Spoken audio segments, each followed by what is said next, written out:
Maritxu, Maritxu, gozo zalea zarazu, goizian txokolatea, arratzaldetan koipetzu.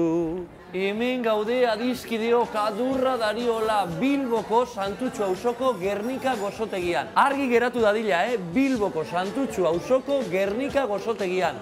Eta ondoan daukagu Iñaki Izagirre. Hori da. Arrastion, Iñaki. Arrastion. Bueno, zuzara gozotegi honetako gozogile maizua esan dezagun. Bai. Bani etorri naiz Bilboko pasteltxo tipiko bat nola egiten den ikastera.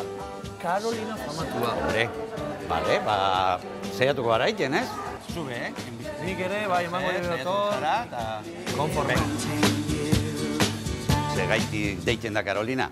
Hau sortu baben Bilboko gozogile bat, ez dakigu bere izena, baina zan beralabari asko gustatzen zaionez berengile, eta beti zikintzen zanpilo bat. Eta zaben, joder, hori, hojaldre pizka baten gainean ipitzen bau berengile puntakin, basiko zan jaten puntagaitik, ero puntatik, eta gero, jazta zikindu barik edituko zan. Eta hortik dato Karolina, beralabie Karolina deitzen zarako. Bere alabaren omenez egiteko pasteltxoa. Hasiko gara?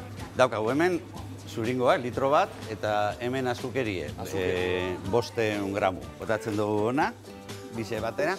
Joango da zuringoa apurtzen, eta gero batidoria zeiten duguna da, aiziez sartu, eta hori ego da hasten, ez? Da hori bitartean, ipiniko egozten beste jarabe bat. Jarabe da azukerie uraz, punto globo atara bidu. Zer da punto globo? Sartzen dugu jarabia irekitzen hasten danean, eta putzerakoan globotsuek itetzen badiez, hori da punto honena. Adi honi, ea punto globo hori lortu dugu. Bai, hortxe, globotxoa. Bueno, manga pastelera bat, normala, eta bokilla bataz. Tipikoa. Eta jazta.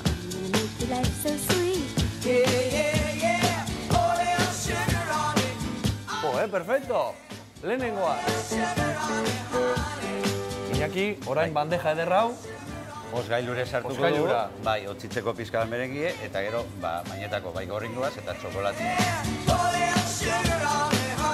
Txintxin. Txintxin. Venga. Itzel. Mundiala. Tipikoa. Kafetxo bataz. Baina tipikoa bada, zeu izango da, ezta? Mitiko, tipiko eta mitiko. Mitiko, oso dagoelako.